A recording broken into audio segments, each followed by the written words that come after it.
Welcome back, Barlow Bunch. I spent a week in colonial Yorktown getting to know more about the lives of Virginians during the American Revolution.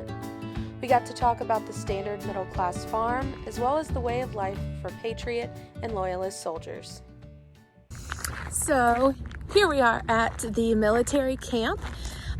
We have tents behind me. They're not that big, but there would be 6 soldiers to a tent. Just like any other place that people live, you've got a kitchen, you've got a doctor, and some storage for supplies. Hopefully give you a closer look at the way that the soldiers lived.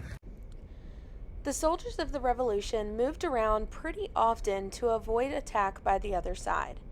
Because of this, supplies were brought to the camps as needed to avoid losing valuable food, medical supplies, and ammunition in an attack. Similar to the kitchens we saw in Jamestown, kitchens of the Revolutionary armies were outside and away from their tents.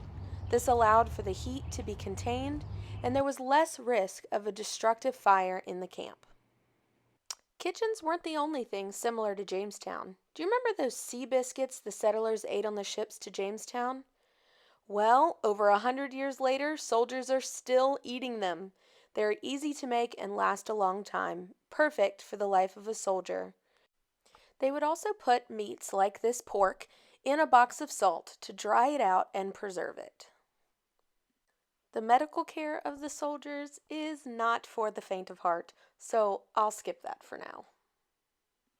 So in some cases, you would have women and children staying at home, taking care of the farm while the men are out fighting in the war. However, sometimes you would have men bring their wives and children along with them. They were not allowed to stay in the camps because they were not soldiers. However, they were allowed to make their own shelters and do odd jobs to help support the soldiers. They could make money, they could earn rations of food to help them survive. But either way, it could be dangerous. So your other option is if you weren't going to fight in the war, you would be living on a farm. And if you live on a farm, everything you use, everything you make, everything you eat is from your farm. And let's go take a look in the garden. Even 100 years later, you can still see the influence of Native Americans on the food the now colonial families are planting in their gardens. Not only are their gardens full of fruits and veggies to eat, but a lot of the herbs can be used to cure headaches, tummy aches, and other health problems. There's even a leaf that can be rubbed in your hands with water, and it acts as soap. And let's not forget about tobacco, Virginia's main cash crop. Farms would have had rows and rows of tobacco and corn that would cover massive plots of land. These fields would be taken care of by the enslaved people owned by the farmer. The enslaved people were assigned responsibilities to support the lives of the farmers and were denied their rights since their forced arrival in 1619. Here's an example of an enslaved quarters. Some were allowed to have gardens of their own, which contained crops they would use for survival. Occasionally, they would be allowed to sell the crops that they grew in a market. If you were wealthy enough, you could afford a separate kitchen from the rest of your house. Here you would prepare 2 meals a day, breakfast and dinner. Dinner would be the largest meal served around 3 o'clock. If you were hungry later, you would have leftovers for supper. I was able to try 3 examples of food that would commonly be cooked and served in colonial Virginia. This consisted of fried okra, fried cabbage, and this corn cake that is very similar to the corn cake I had at Jamestown. Update, I still don't like it. Before I go, I want to go back to the topic of the Revolutionary War itself. The actual fighting of the war began before the Declaration of Independence was signed and carried on for 2 years after the British surrender at Yorktown.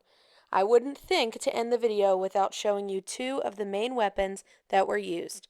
The first is the flintlock musket. But I'm going to enlist the help of the experts from the American Revolution Museum at Yorktown. Call it a flintlock because of the ignition system on the weapon there, so you are relying on a sharp piece of flint that when you pull the trigger, that flint is going to strike a steel hammer. Sparks will land in the priming pan, which would have a little bit of gunpowder in it.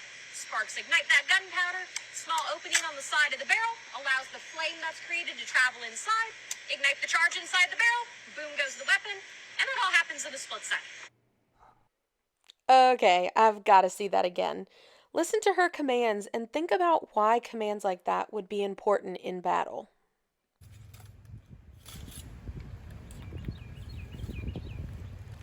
Make ready.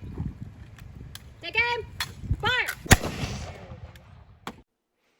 Okay, I know you've been wanting to see the cannon be fired, but I have to tell you, I thought the muskets were loud, and this cannon was fired several times a day, and it scared me every single time. Imagine hundreds of these being fired at once, not to mention the smoke cloud that would form. Attention! Search, peace! Clear! Load!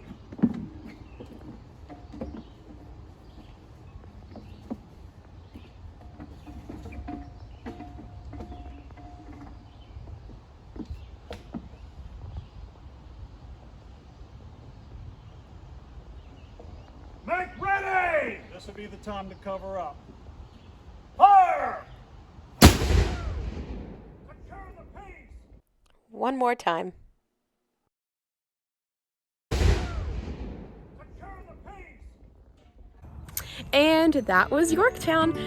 See you soon. Oh, and treat people with kindness.